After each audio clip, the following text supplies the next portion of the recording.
प्रश्न है भगवत गीता का मुख्य उद्देश्य।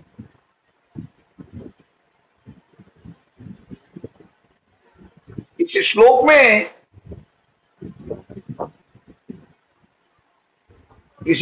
में श्री भगवान भगवत गीता का मुख्य उद्देश्य बतला रहे हैं। पिछले श्लोक में भगवान ने अर्जुन को सुख का दुख को सहन करने का उपदेश दिए। अब इस श्लोक में भगवान अर्जुन को इस उपदेश का परिणाम बतला रहे हैं।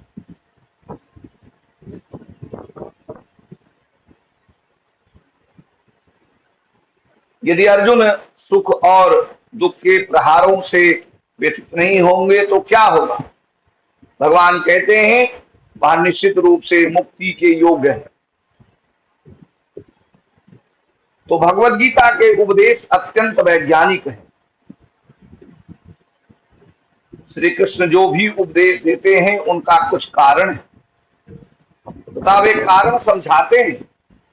बहुत से लोगों में धर्म के प्रति अंधी श्रद्धा होने के कारण वे किसी भी शिक्षा को या नियम को स्वीकार कर लेते हैं, तथा यह नहीं जानते कि शिक्षा या नियम का पालन क्यों करना चाहिए या हम क्यों कर रहे हैं। भाई, यदि उनसे पूछा जाए कि वे ऐसा क्यों कर रहे हैं तो उनका उत्तर होगा कि वे नहीं जानते।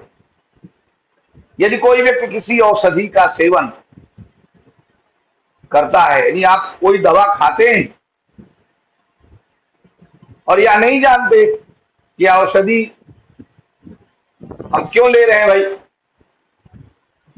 तो काफी संभावना है कि वह औषधि का सेवन बंद कर सकता है। यदि कोई व्यक्ति किसी औषधि का सेवन करता है तो और यह नहीं जानता कि औषधि क्यों ले रहा है, तो भाई उसको औषधि बंद ही करना पड़ेगा। जिस प्रकार विज्ञान में किसी विशेष परिणाम को प्राप्त करने के लिए प्रयोग किया जाता है, उसी प्रकार भगवत गीता में अमृत का परिणाम प्राप्त करने के लिए उपदेश दिए गए।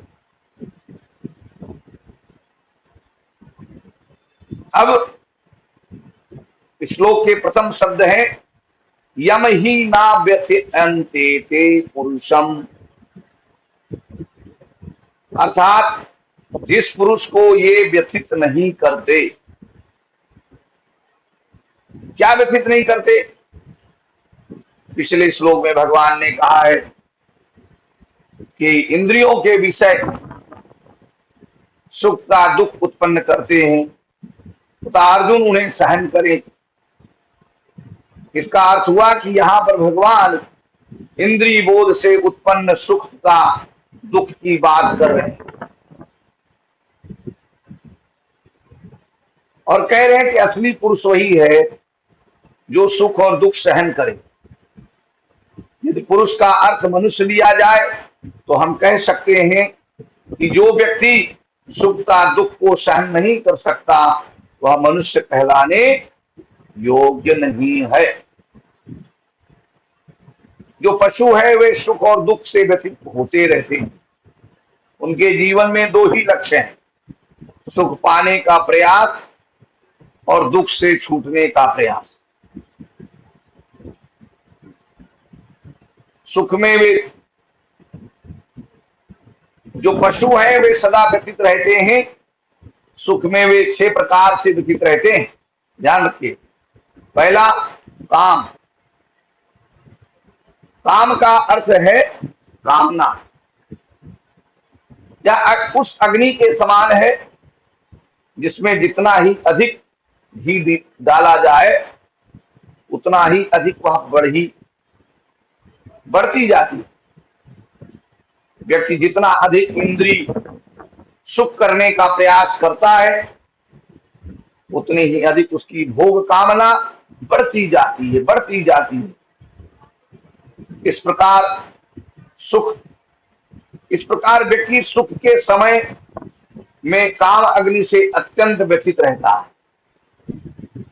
दूसरा, क्रोध, यह भी एक अग्नि के समान है जिसमें व्यक्ति सदैव जलता रहता है।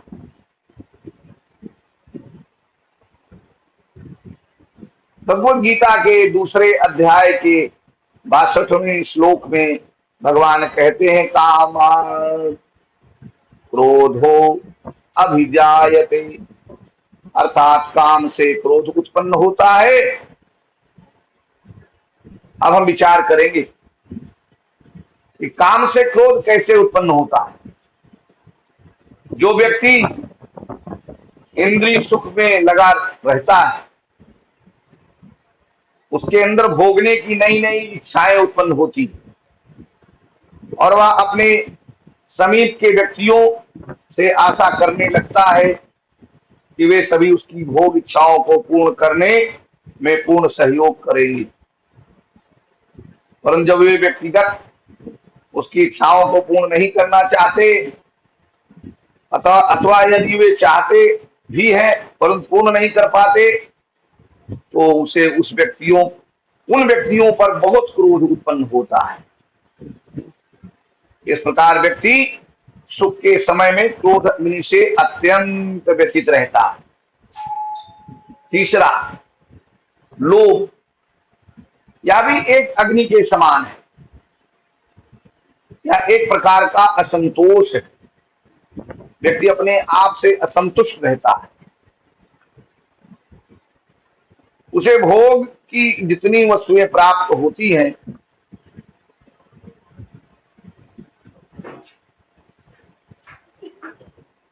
या प्राप्त होनी चाहिए उसे प्राप्त नहीं हुई।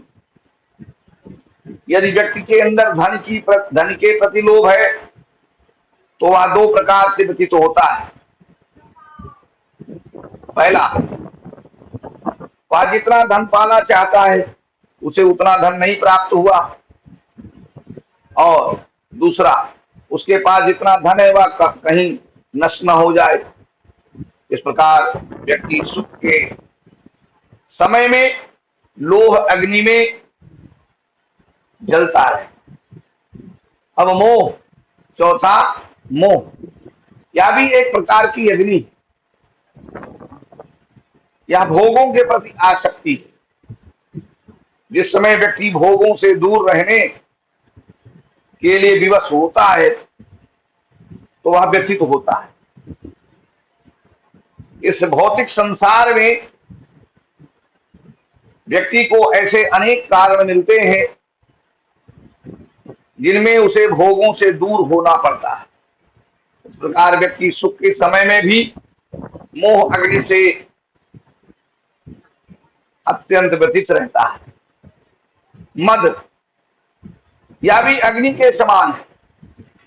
यह एक प्रकार का अभिमान है जो भोगों से उत्पन्न होता है। मद के कारण व्यक्ति अपने से अधिक श्रेष्ठ किसी को नहीं समझता। इस मिथ्याभिमान के कारण व्यक्ति चाहता है कि उसे प्रत्येक स्थान पर प्रत्येक व्यक्ति के द्वारा प्रत्येक समय सम्मान प्राप्त होना चाहिए। परंतु जब उसे उसकी इच्छा के अनुसार सम्मान नहीं प्राप्त होता तो वह बहुत दुखी हो जाता। और इस प्रकार व्यक्ति सुख के समय में भी मद अग्नि में व्यथित हो रहता है।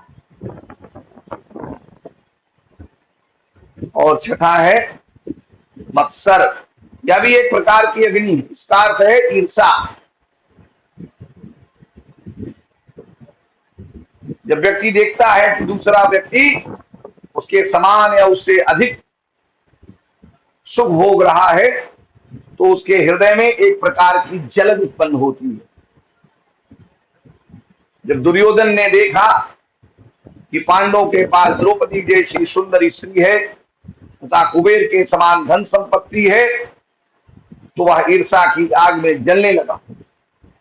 यद्यपि उसके पास भी किसी भी प्रकार की कमी नहीं थी परंतु फिर भी वह पांडवों के प्रति ईर्षा के कारण दुखी था।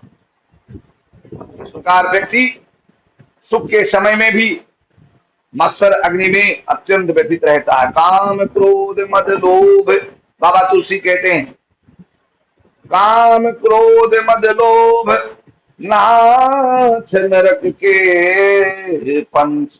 तो क्या होता है इससे कि काम क्रोध लोभ मोह मद मत्सर हमें कहां लेके जाते हैं? हमें नरक में लेके जाते हैं, हमें दुख के मार्ग पर लेके जाते हैं। तो यहां पर भगवान का कहना है कि जो व्यक्ति पुरुष कहलाने के योग्य है वह सुखों में उपरोक्त 6 प्रकार की व्यथा से मुक्त होता है।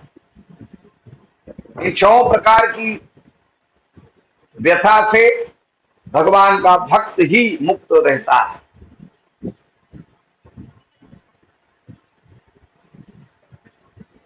इसका अर्थ हुआ कि मनुष्य को यह समझना चाहिए कि यह मनुष्य जीवन इंद्रियों के भोग प्राप्त करने के लिए नहीं हुआ है, बल्कि भगवान श्री कृष्ण को प्राप्त करने के लिए मिला। भगवान की भक्ति करिए और कृष्ण प्रेम प्राप्त करिए और कृष्ण के धाम चलिए, भगवत धाम गोलोक वृंदावन। इस प्रकार अभी तक हमने सुखों में व्यथित होने की चर्चा की। अब हम विचार करेंगे कि दुखों में व्यथित होने का अर्थ क्या है।